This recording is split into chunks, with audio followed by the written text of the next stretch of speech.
up, you guys? Emma here. I wanted to jump on and do an update episode. I have a few things that have been weighing on my heart, and I've needed some time to process them. And although I'm still in the process of processing some of this stuff, I wanted to come on here and give the best update that I can on a few things, to hopefully bring some clarity and then also to address some things that I've been sort of contemplating in my own mind on the direction that I want to continue going with this podcast with your help and support, of course.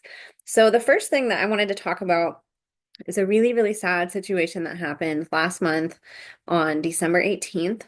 And that's in American time where the event took place. It was actually the 19th because this event took place in the United Kingdom, with a survivor that has been on the podcast. And for some of you, this might help bring some clarity as to why I did a three-part series recently. I replayed it on my podcast featuring survivor Kevin Sutherland.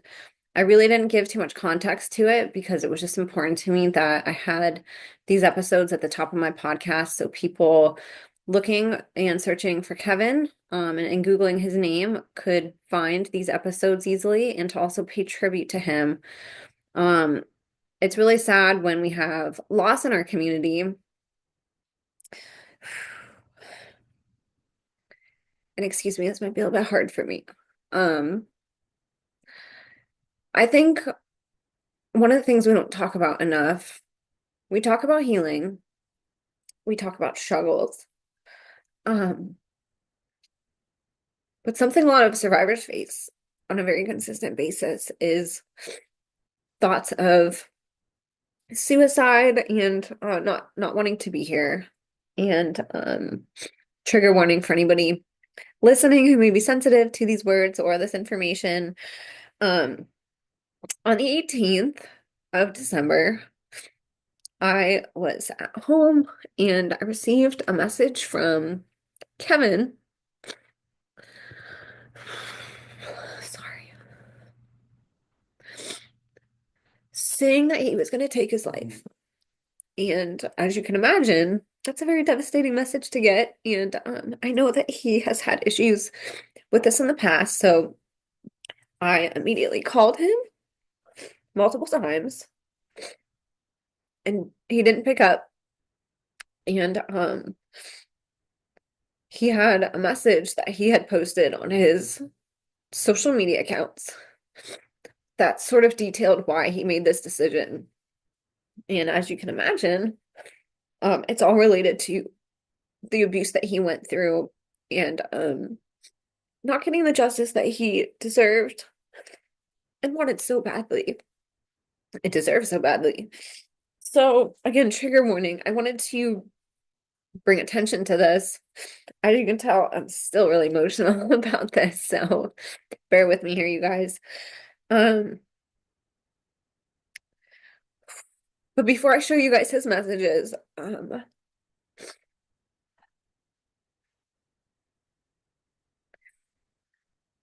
I would just wanted to share kind of like a backstory about Kevin because I never really talked about this before, and it was kind of interesting how I met him. So a few years ago, I don't even know when it was. I'd have to go back to my messages and look. I had never heard of Kevin, and another survivor that has been on the show, Molly Sky Brown, who I love, she had tagged me in a post on Instagram where Kevin was coming forth and he put out a post saying, "Hey, I'm an abuse survivor and I want to tell my story." And of course, there's not a lot of people, especially then, that were sharing these stories. So Molly saw the post and she tagged me. I reached out to Kevin, said, "Hey, I'm a new podcaster. I have this podcast. I am featuring survivors. I'd love to share your story if that's something you'd be interested in." And he got back to me right away and agreed to come on my show. And I thought that was amazing because according to him, he had a bunch of people also outreach and ask him to be on their podcasts. And he chose he chose this podcast. which was a great honor. So, when I met Kevin, I couldn't believe how brilliant and kind he was, despite everything he had went through. And I think we can all agree listening to this show, my podcast, that that's pretty consistent with a lot of these guests. It's amazing the level of love and care and compassion they've cultivated through such horror, and they've developed it better than people who never went through what they did. And Kevin was one of those people. He had never spoken out before about his abuse, and he was extremely articulate on his episodes. Extremely articulate. He had lots of memory recall. He shared some really vulnerable moments, and also was really amazing with how he was able to sort of tie in lessons that he's learned along the way as well. Kevin's story also had multiple layers to it. He was a care survivor, so he was put into foster care and boarding school and basically was raised by people who weren't family his entire childhood and life. And the abuse that he endured at the hands of strangers mimics a lot of other survivors who have come forth in his country saying the same. And we've had a couple of those people on our podcast. And there's plenty more that haven't spoken up, that have spoken to me behind the scenes or spoken to Kevin and other survivors about what happened to them. But as you can imagine, in some countries, it's easier to talk out than others. And the United Kingdom is one country where it's very difficult to talk about abuse. And despite there being a massive network of survivors and perpetrators, there's only so few that have been really vocal about it, and they're heroes, and Kevin's one of them. So he did a two-part episode with me a couple years ago, and after that he was like, no more podcasts, I want to sort of, heal and focus on my life, and I just wanted to get my story out. And so one of the things that he had done was he went to testify before the child abuse inquiry in the UK and didn't realize the repercussions that this would have on his life. They do not share that the testimonies shared will be broadcast online, made public. They oftentimes sort of corner very vulnerable survivors and individuals who want justice so bad they're willing to do anything. And these inquiries and these testimonies that are meant to be more private and for the purpose of getting justice end up essentially, you know, blackmailing these survivors throughout their lives without justice. You rarely hear about justice being served for this, and it's different than in America. So I would encourage you to listen to both Kevin's episode, and then there's another survivor on my podcast, Dave Sharp, who really dives deep into these nuances in the United Kingdom and what survivors there face, why people aren't speaking out, and, the repercussions that take hold of somebody's life after they divulge this information in good faith to this inquiry, which does not have their best interest in mind and is not acting in good faith to the survivors coming forth. So, with that being said, Kevin also whistle blew a famous, I guess you could call him a TV personality. He is on a channel called GB News, and I'm sure he has a big resume of things that he has accomplished or done or partook in. But this individual's name is Dan Wootton, and Kevin whistle blew being sexually abused and raped by this man. And Kevin is, again, not the only survivor, witness, and victim to come forth to share abuse by this individual. And we talk about this individual in the first couple episodes that he was in on my podcast. However, at the time, he did not say the name of the individual because this person is very famous in the UK. Some of you here in America may not know that name off the top of your head, but people in the UK do, and he is a very big celebrity there in a sense, or a well-known public figure. The respect society has for him, I don't know. I don't know if he's looked at as a celebrity per se, but he is very well known, and he's somebody, he's a big name to name and to go up against out there, and Kevin was brave enough to do so. And so this past year, Kevin reconnected and asked if we could do a third podcast episode, which aired in July of this past year, really diving into what happened with him and Dan, because he was very upset that, and is very upset. It's very upsetting, that victims are getting abused by these big names and nothing happens, and there were some other witnesses this past year and the year before that started to come forward and share. There were some really brave journalists who started covering these cases, and Kevin was one of those that stepped forward first to share about his abuse. And this individual, Dan Wootton, is still today on TV. He's still respected by a lot of people. He has a massive following on all social media platforms. And it's sick. It's really sick. So I wanted to share, and again, trigger warning, I wanted to share Kevin's final messages with you. And I don't know how well you'll be able to see them on the screen because he does write a lot. I'm not going to read through all of it, because it might be too triggering for me and possibly for you. And there's a lot of information. He wrote a lot of slides. I think there's like 12 different slides that he wrote. But anyways, going back to that night that Kevin messaged me, it was about 2 in the morning in his country, and I'm sure he reached out to other people, but here in America, it was only about 8 p.m. So I ended up being the one to make the call to the police. I didn't even know who to call. I don't live in the UK. I'm Googling on my phone, like, how do I contact the police in Scotland, in the United Kingdom? I found the number. I was not in good shape to be talking to the police, and I had no idea of personal information of Kevin. I obviously don't live there. I have spoken to him, and my friendship with him is through Zoom and through other means of talking, social media.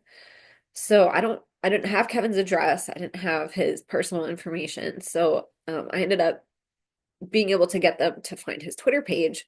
And from there, they were able to identify him.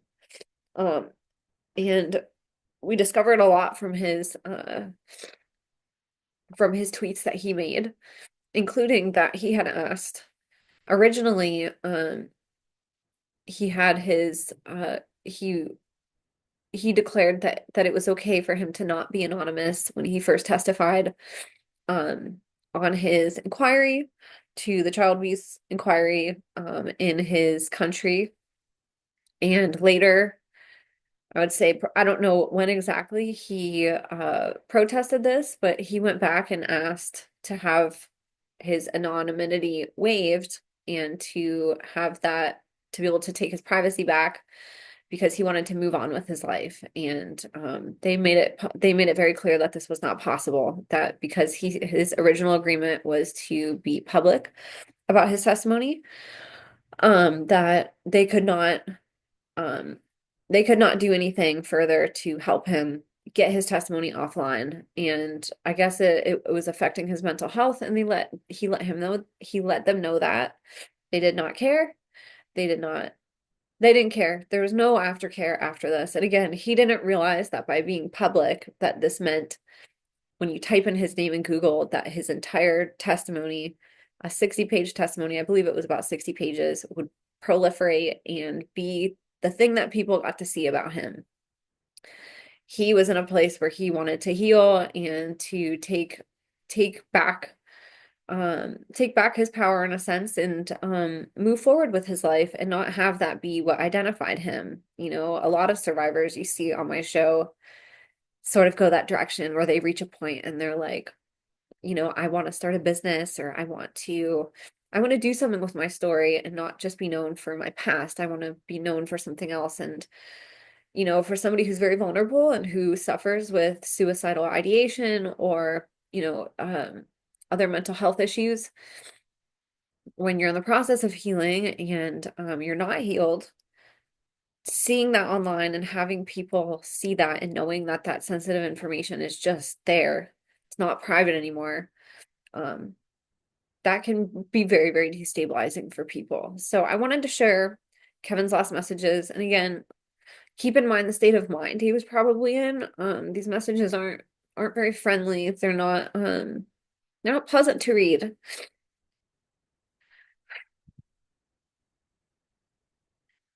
But just like we listen to these testimonies, we need to also listen to what the messages were of the people who aren't here anymore to share it with us. And so I want to shine a light on Kevin's last message and what we can learn from his situation. So I'm going to show that to you guys and just sort of leaf through this with you. Kevin was very active on Twitter. He was the most active. I wouldn't say he was very active, but Twitter was where he posted most, even though he had an Instagram account. And okay, let me share this with you guys. Sorry, it's really sad. Okay. So here was Kevin's final message. And he wrote, it's his final announcement. If you're reading this, it means I have died. The amount of red flags that have been ignored by absolutely everyone to allow me to get to this final point is unforgivable. Please check with Police Scotland that I did jump from a suspension bridge in Edinburgh, just so you can put the doubters and liars to rest straight away and don't take my word for it. Uh, and he goes on to write a bunch of pretty devastating messages, starting with my final message to the world. Dan Wootton won, and you, the public, allowed it to happen. Oh, so sad. So as you can see just from this one message, and I'll link this below for those of you who are listening. You guys can go look at it if you want. But he makes, I believe it's 12 pretty devastating messages detailing Dan Wootton a little bit, and then also the child abuse inquiry testimony that he had asked to be anonymous, and was turned down. And so he puts out a bunch of different messages on here and talks a little bit about his childhood. And I think sometimes we tend to be a little bit, we take for granted if we haven't gone through abuse, the after effects of that, and how even if somebody's trying to heal or if they've grown up, how that abuse, how they wear it still, and how it makes them feel. And one of the things that he wrote that broke my heart was, give me just a sec. How can anyone move forward from this? How can you expect to find love again, or even go on a date with all of this sitting there, or even attempt to socialize, meet new people? It's completely impossible when all they see is victim, child abuse, and other distressing terms.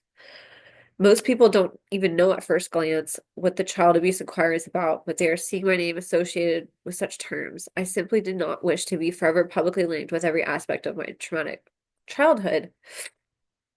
Then he writes, I deserve to be heard more than ever now, considering all of this cost me my life. I have paid the ultimate of all prices. Please spread the message. Ooh. Sorry, guys, it's really hard for me. Okay, so you guys can see some of these messages.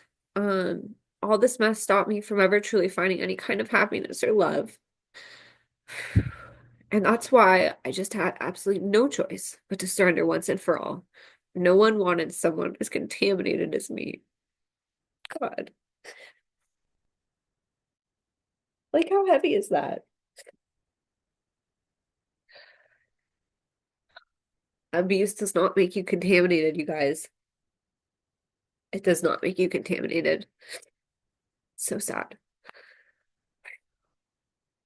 And then there's another woman that he shares about named Lady Smith, and she is the one who made the final decision about his inquiry not being able to be anonymous. So she is the other name that is listed in here. And he named me as having the three interviews that we did. Um,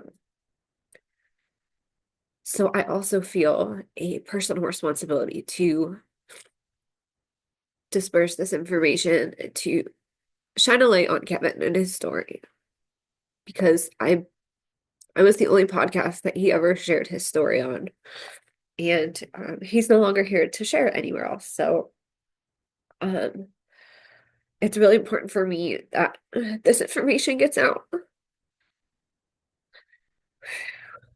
God, this is harder than I thought it would be. I'm really sorry, you guys. Um,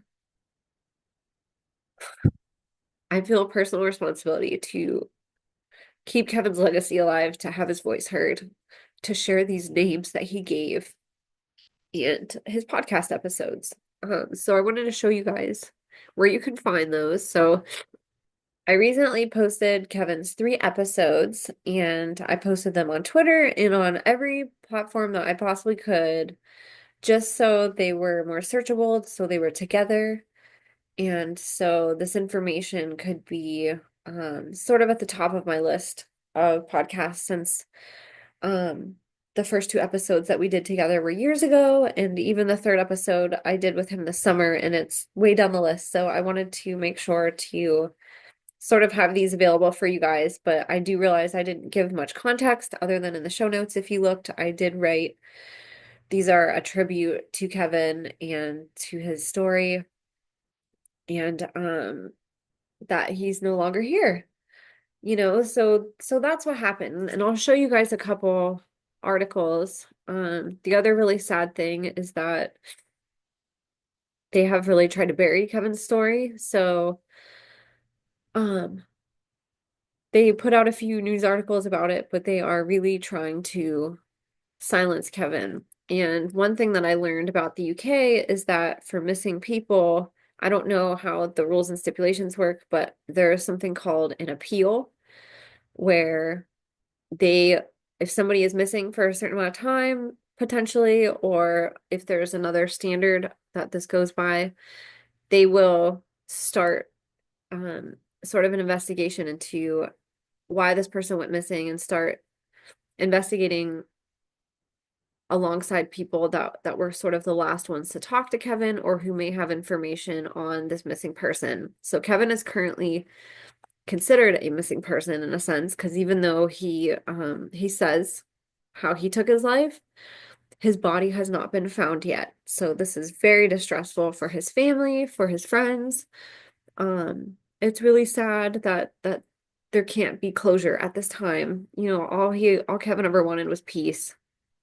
And if that's if this is the way that he went and he is no longer here with us, he deserves that, and so does his family. And they are not at peace right now. They are devastated, wondering every day if Kevin will be found, because he has not been. And so this shows a little bit about his sister who I connected with. She is a beautiful soul. Her name is Melanie. She has been advocating for him as well because this news was obviously very devastating. And this article shares some of her words as well. But anyways, there has been no appeal for Kevin. And as another survivor brought to my attention, there was somebody recently in the news in the UK who went missing.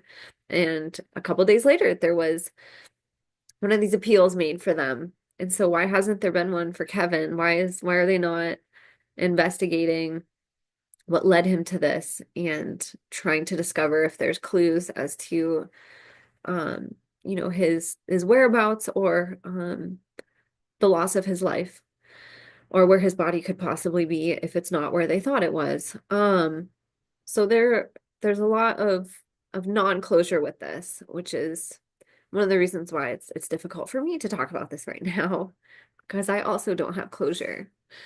Um, there's another article that I'll bring up.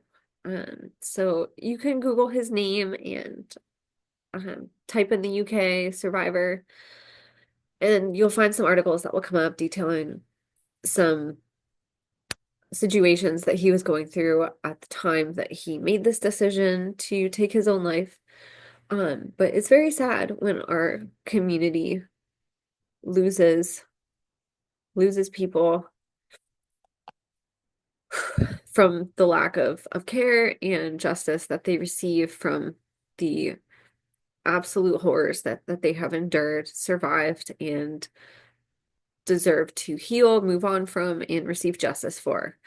So, I might link some of these in the show notes for you guys here, just so you guys can go look. But what I would love is if you guys could help shine a light on his story, and you don't even have to share his podcast episodes here. If you could just share some articles, if you could take clips of the podcast that we did, if you could share his tweet, um, any way that we can keep his voice heard and hold these people accountable who were very irresponsible with his testimony and with what he was going through, and who also are trying to silence him and gaslight him into getting out of the abuse allegations that he came forth with so bravely.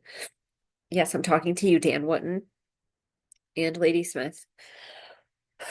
So, with that being said, take care of each other, you guys. You know, this is a hard time of year too. December is obviously right in the middle of a really hard season for a lot of survivors. And although Kevin didn't come forth saying he was an SRA survivor or a mind control survivor, you know, the holidays, regardless, in that time of year can still be very triggering for people who have or have not gone through that. And, you know, we don't know what people go through. And I just ask that you guys take care of each other and check in with one another, be kind, you know, and just realize that life can be really hard for people, and that just because a survivor is out talking and sharing their story and looks super happy and healed, um, and confident, you know, it doesn't mean that it just makes everything right for them.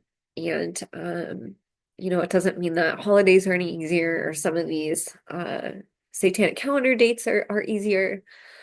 So if you guys could just keep that in mind, you know, as we traverse these years together, and bring more people on board this amazing journey with us who are speaking out, and even the ones that are not speaking out, you know, we have to take care of each other, and help one another.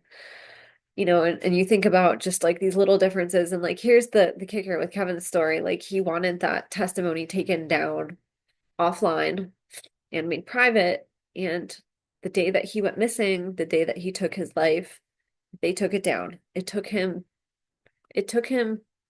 not being here for them to fulfill the request that he had asked. So, you know, we have to realize that we live in this really broken society that doesn't care about survivors, and they're not going to until we make them.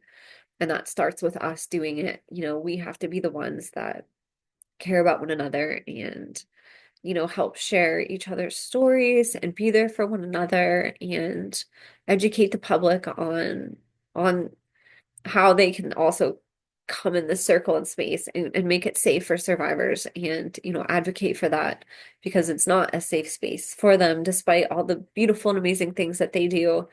You know, you watch Kevin in those interviews, and you'd never expect that he would just make this decision and follow through with it. You know, he seems so bright, and he was so bright and brilliant, and you know, had everything going for him. And so it's just really devastating when something happens to somebody in our community. So I wanted to share that with you guys in case it was confusing as to why I put out his episodes, and maybe why I haven't addressed that. I just haven't really had a lot of time to process. Even the night after I called the police after receiving a final message from Kevin, I had to go to work the next day, which was really hard, you know, and in some ways it made it easier because I could, you know, sort of be around people that had good energy and were uplifting and do things that I love.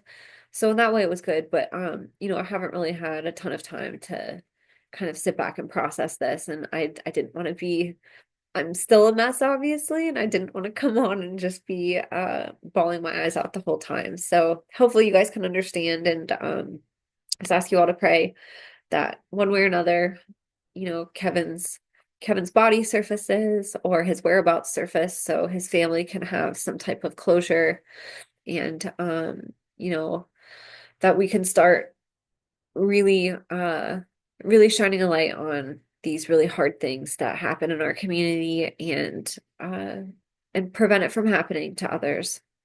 So with that being said, I did want to give a couple other updates. So first of all, thank you guys for everything. It's been really hard since my YouTube channel got deleted. Um, Being on other platforms is great. I have tried doing that the entire time. For the most part that I've had a podcast, I've been on at least Spotify and iTunes, and I've added in Rumble, I've added in BitChute.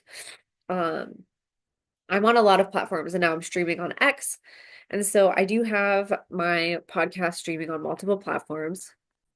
However, YouTube was far superior from a user perspective of somebody who just goes on there and watches videos, and then from a creator perspective, somebody that has a podcast. There is no other streaming platform like YouTube, which is very unfortunate, because YouTube is complicit in silencing survivors' voices. They have now terminated my channel twice, as some of you know who have been following along, and on the grounds of cyberbullying and harassment. So that tells you all you need to know. And I've done a whole video on this, so I'm not gonna, beat a dead horse.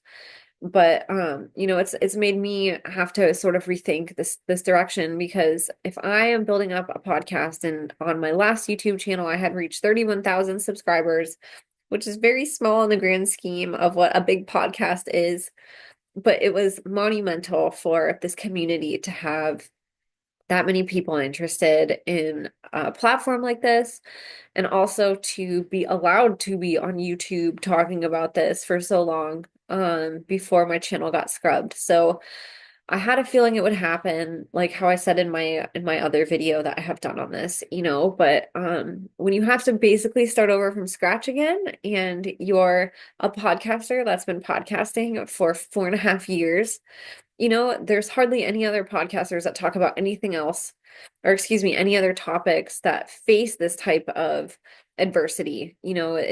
It's these really difficult topics where you build up a whole community, you build up subscribers, you work so hard to get people invested into caring about what your guests have to say. And then it's just gone. All those hours and hours and hours and years of work just gone. And so as you can probably imagine, it's very disheartening. And like I said, I don't have the following on other platforms. And part of that I think is because other people don't like using the other platforms as much. And then also I think too, when a channel is suddenly terminated and the only place that people have followed you is on that platform.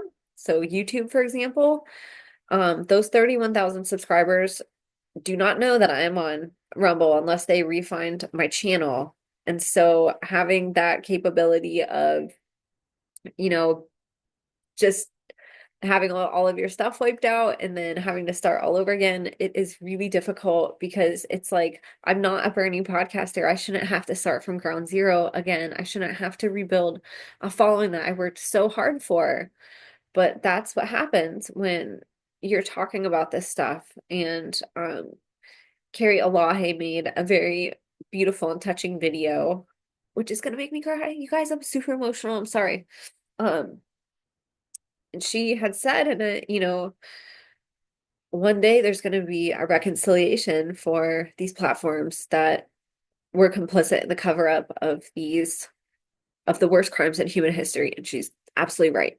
And so I sleep at night knowing that these platforms will one day have to be part of that reconciliation. But for now, as a creator who's 4.5 years deep, like most podcasts that are in for that long, this consistently, they don't, they've grown, and they keep growing. They don't have to just start all over again. So anyways, that's my long story to say that one of the things that I'm going to do potentially over this over these next few months especially is um my work schedule. I work a full-time job for those of you who don't know, and I have very limited time outside of work to podcast, unless I'm up late at night, which then I'm exhausted the next day, or weekends, which are my only days off, and that is when I have been podcasting and recording my podcast. So I've been working 7 days a week and up late at night editing episodes. As you guys know, my podcasts are really long, and I listen to the entire podcast and edit it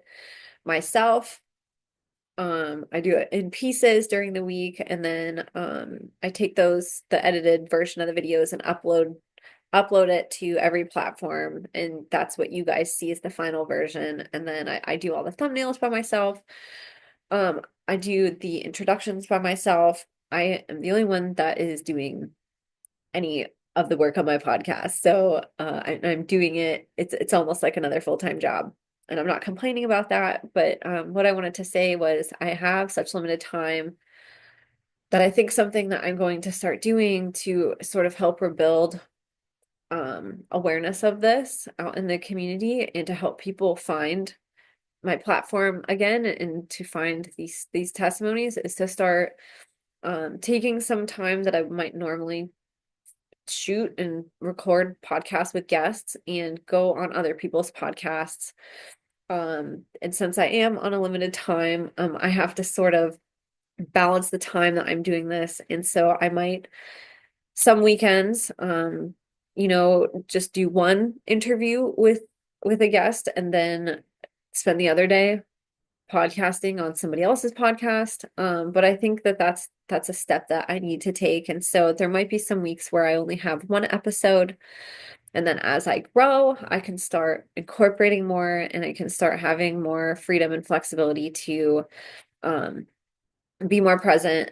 And I won't maybe have to do as much outreach, but I need to build awareness, and having these small platforms that I have to continue starting over again from scratch is very disheartening and difficult, especially considering all the work that I've done and that I'm not a brand new podcaster. So I think that's something that I will be doing.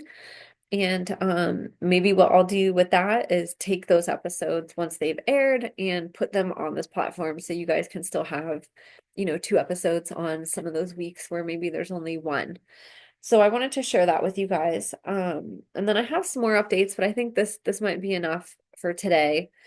I'll probably come on here and do a few more updates here and there just to fill you guys in on kind of the direction that I'm looking to go. But as usual, I wanted to say if you're a survivor on the other end, and you want to share your testimony, my email is in the show notes.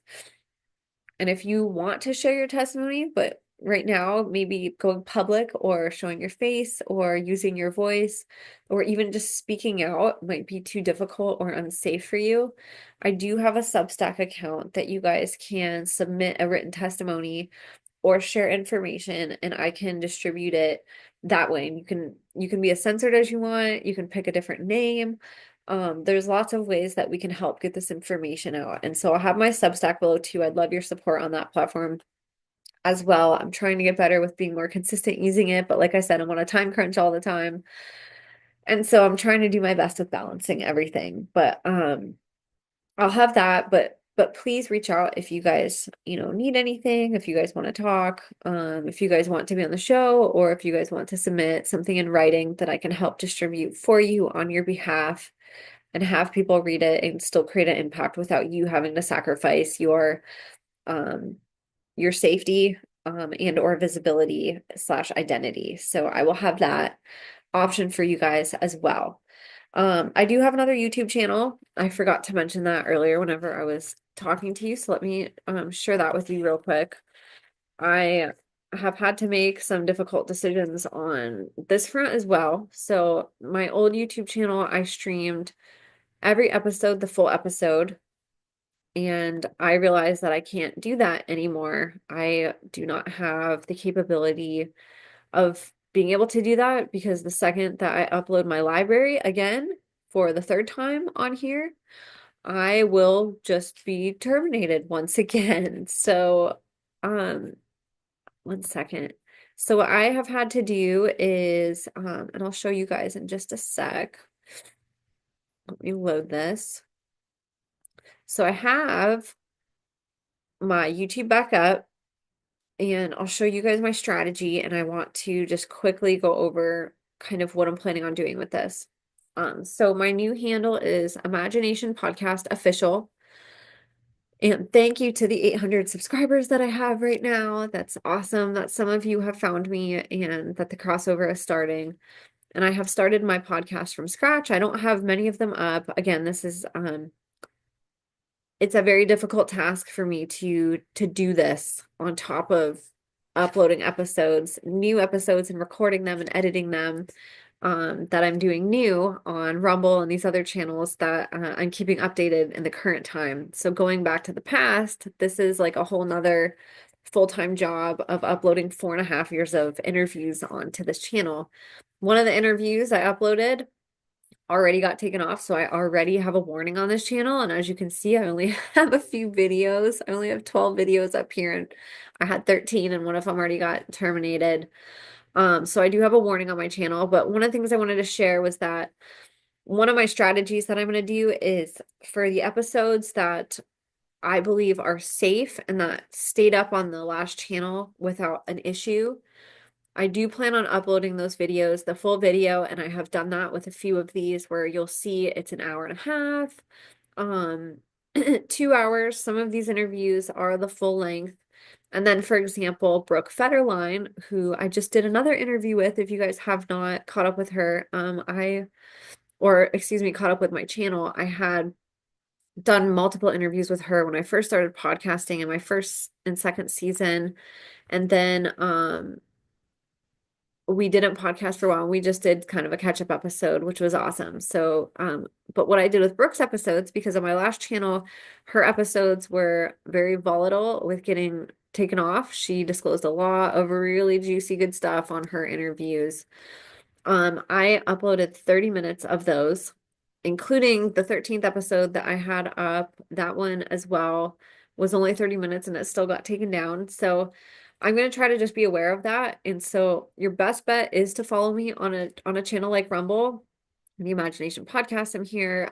Here I'm safe to upload all my episodes. I have them on BitChute as well.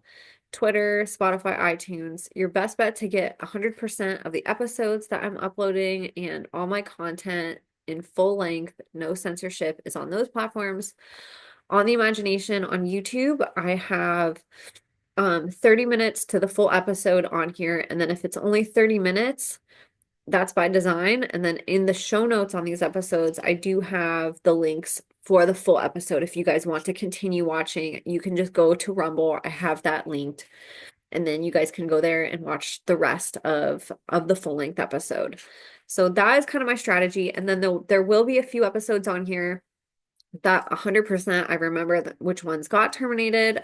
And there'll be a couple on here that I just will not put on at all because it's a risk for my channel to have a strike or to be fully terminated. So there'll be a few episodes that I will only air and only have on the Imagination on the other few platforms that I'm on. And so I just wanted to update you guys with that because if, like I said, if you aren't already, follow me on YouTube. But if you want 100% of my content and to have the uncensored version, unedited, well, they're edited, but the uncensored versions of these podcasts, to go to other platforms to stream that. So I just want to give you guys a quick update. I'd love to hang out with you guys again on YouTube. I've been airing all of these episodes as premieres as I upload them, so we get to have fun again as a community. And for some of you who are new, or even some of you who have been around since the beginning, we can have sort of a nostalgic fun time going through some of these episodes and rewatching them together in the chat and hang out and support some of these survivors who came on board really early. And had faith in my channel and in me before anybody even knew who I was, which a lot of people still don't know who I am, and that's not the point. But it was really an honor that people still wanted to come on, even though like I literally had nothing to show for, my work. To have people trust me with their testimonies is truly a great honor. And I thank everybody who's came on from the beginning till now and who has been watching from the beginning till now or who has come in this journey at any point. Um, it means the world to me. This is my passion, and I couldn't do this without you guys. So follow me on YouTube, follow me on other platforms. I'm gonna do my best to continue uploading, but please be patient with me. I only have so much time, and it's kind of overwhelming. So um this will be a slow process getting my YouTube back up and then sort of using my own discernment to decide, how these episodes will look, if they're going to be the full length or else if I'm going to cut them short. So I do have a little bit of a process, but that's my strategy. So if you guys see some episodes that are not full length, that is why. They're just more volatile to get my channel shut down. And I really, if I'm going to invest this time, like I have to do it some type of smarter way because I want to be on YouTube. You guys want me on YouTube, but it's very difficult to be on YouTube. So I'm gonna try it again, you guys. Third time's a charm, right? So if you are a podcaster out there, I would love to come on your show. I'm gonna start booking more. I have not done that due to my limited time, but I think now is a good time to balance the two, to do more outreach and then to have a consistent podcast that I continue doing on my end. And like I said, the more that I grow and the more attention that this gets and these survivors get, the more opportunity it allows me to continue doing this more consistently, more frequently, as I was before. So I'm praying that we get back to that point, and I appreciate everybody who has helped. So support Kevin, go share, please share his episodes and at least watch them. Um, I loved him so much, and I really miss him. And I think you guys will see why in his testimony. But his story are very special, and his voice deserves to be heard and for justice to happen. So I'll have that in the show notes as well. But thank you guys for listening. I'm so grateful for you. God bless you all, and we'll see you next time.